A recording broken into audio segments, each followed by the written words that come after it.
is taking a screenshot. So sit there.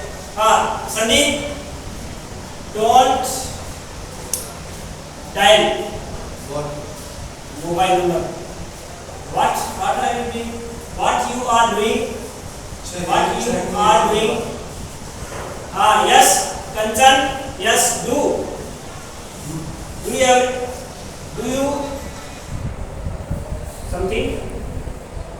एक sentence आपको देता हूँ, देखो एक छोटा सा है, I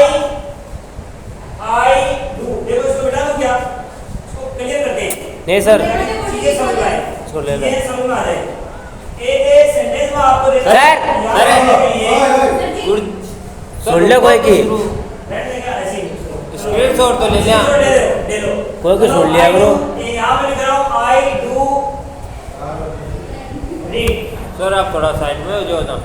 अब देखो इसको देखो I do read, देखो आराम से watch या watch तो होते हैं कोई चीज को देखना, see सर है Look। थोड़ा सा साइड में हो जाओ।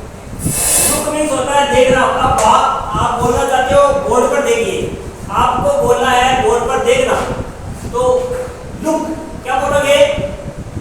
फिजिकली प्रेजेंट होना तो लुक बोलोगे, क्या बोलोगे? Look. Sandeep, look at the black board, ठीक है ना? अब एक टीवी देख रहे हो तो किसी इंस्ट्रूमेंट में देख रहे हो उसको करते हुए, तो आप वहां से बोल सकते हो I watch TV daily in the evening. मैं शाम को टीवी देखता हूँ, आई वॉच। सुनो, where is your mind? Physically present हो, ध्यान रखो, फिजिकली प्रेजेंट होना, फिजिकली ये माइंड का mindset, make your mindset. Yes sir. क्या देखो इसका हिंदी देखो, आई डू रीड, मैं पढ़ता हूँ, इम्फेटिक है, जोरदार है, जोर लगाया जाता है, इम्फेटिक।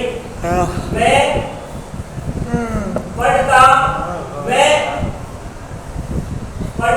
तो नहीं, पढ़ता तो हूँ अब पर दिमाग में नहीं आता। आपको किसी ने पूछा कि आप पढ़ते हो या नहीं पढ़ते हो, आपको याद है क्या?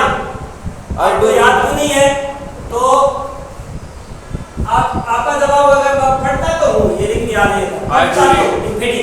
आई डू रीड, मैं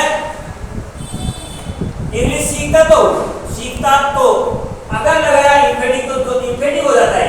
क्या हो जाता है भाई?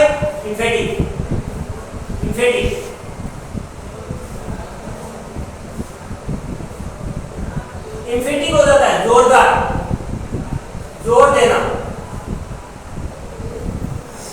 जोर दिया जा रहा है, इम्फेटिक। तो लगने से जोर लगता है सेंटेंस पर, उस बात पर जोर दिया जाता है, पढ़ाई पर या कोई काम करने पर जोर दिया जाता है, इम्फेटिक कहलाता है। क्या कहलाता है? इम्फेटिक। आई डू रीड, ये वर्ब लगा दिया, दो वर्ब साथ में आ गई। देखो यहाँ डू कभी भी आप देखो संदीप विकास पंकज, संदीप विकास पंकज कंचन, लुक एट ये वर्ब है, ये भी वर्ब है। अब दो वर्ब लगातार नहीं आ सकती। देखो ध्यान से सुनो, ध्यान से। अरे मैं व्हाट आई एम टेलिंग, क्या मैं बताने का ट्राई कर रहा हूँ? What I am trying to understood, what I am trying to understand you, what I am trying to tell you, what I am trying to tell you, क्या कोशिश कर रहा हूं मैं आपको समझने का? संदीप, अरे मुझे गुस्सा मत करो, तुम समझ रहे हो क्या? तो मैं क्या एक वर्ड है, ये भी वर्ड है, ये भी, दो वर्ड साथ में आ सकती है क्या? नहीं। तो यहाँ पे से आ गई। अब दूसरा ध्यान दो, यहाँ पे से आ गई तो कभी भी वर्ब साथ में नहीं आ सकती। डू भी वर्ब होती वर्ब है, और ये क्या है? रीड। दो वर्ब कभी भी सेंटेंस में साथ में नहीं आ सकती है। अब देखो सुनो ध्यान से, लिसन में रीड केयरफुली। यहाँ ये वर्ब नहीं है, यहाँ ये वर्ब का काम नहीं करती, ये हेल्पिंग वर्ब का काम कर रही है। हेल्पिंग वर्ब का काम कर रही है, हेल्पिंग वर्ब है।